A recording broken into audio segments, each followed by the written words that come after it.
Hey guys, no, good day and good afternoon. So for today's video ay papasilip ko sa inyo yung aking LDT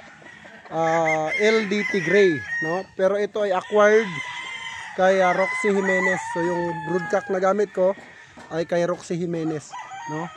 So pero ito ay LDT pa rin. Ito naman ay mga Picom. So meron itong dalawang kapatid. Nakuha na po dun sa Pangasinan, dineliver. At nanalo po yung dalawang LDT na pinadala natin. So ngayon guys, ito naman kapatid ito nung dalawa pa. So pasilip ko rin sa inyo yung pulit na pwede nyo maabil dito sa GTP. So as of now, ito ay 3 years old at saka 2 years old.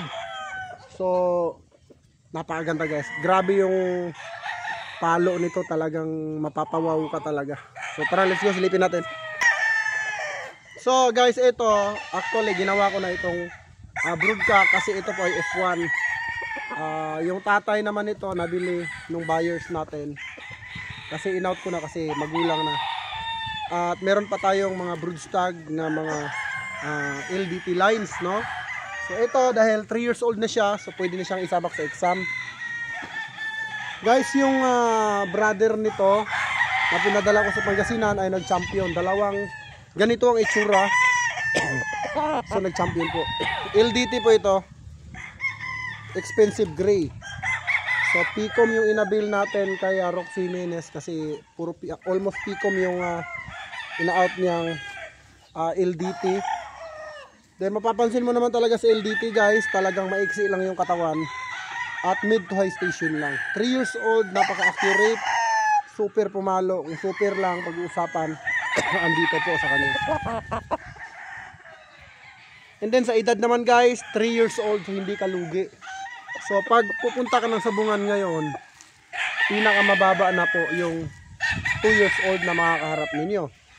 So dito ka sa lamang. Guys, ito, one hit delete lang.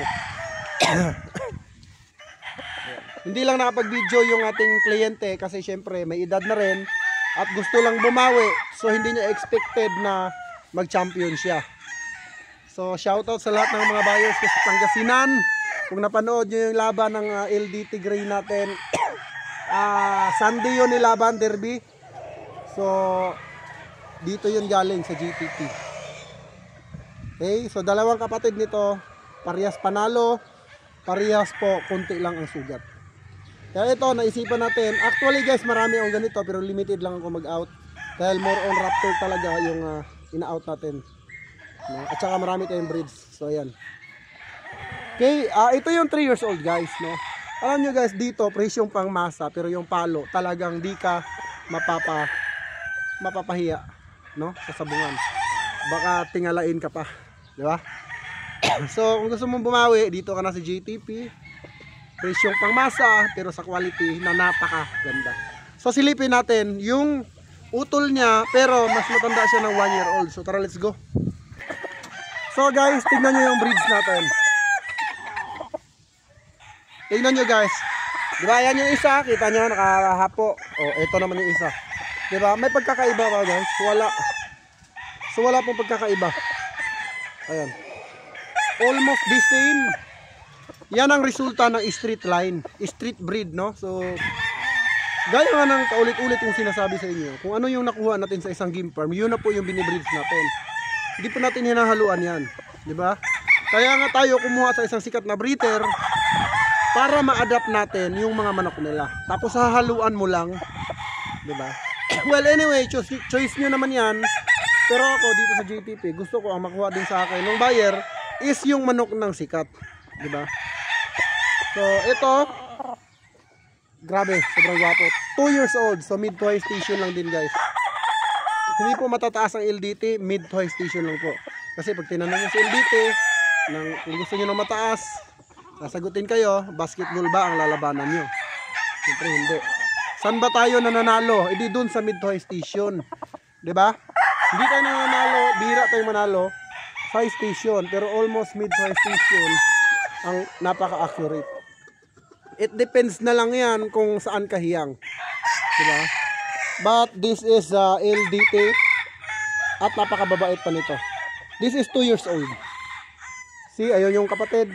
Ito naman, baka sabihin nyo kasi binalik lang. So available po ito mga boss, no? No reservation accepted. Pagkatawag, tawag, usap, deal lang ang kailangan natin, no? Alright, so maraming salamat again. And paulit-ulit ako sinasabi na maraming salamat sa lahat ng mga sumusuporta at sa mga hindi sumuporta sa GT Game Farm. Guys, good luck sa inyo. Okay? And then syempre, ito ang ating LDT Gray. Expensive gray, pero ito po ay acquired kay Roxy Jimenez. Okay? Hindi po direct kay LDT yung binili natin. Dahil dito po tayo kumuha kay Roxy. At syempre, hindi pa natin kaya ang ganun kataas na 200k. So meron naman mga breeders na kayang bumili kay LDT. So doon tayo kumuha. Then sikat naman sila. And then nagpapanalo naman yung expensive gray nila. So yun pa din yun mga idol, no?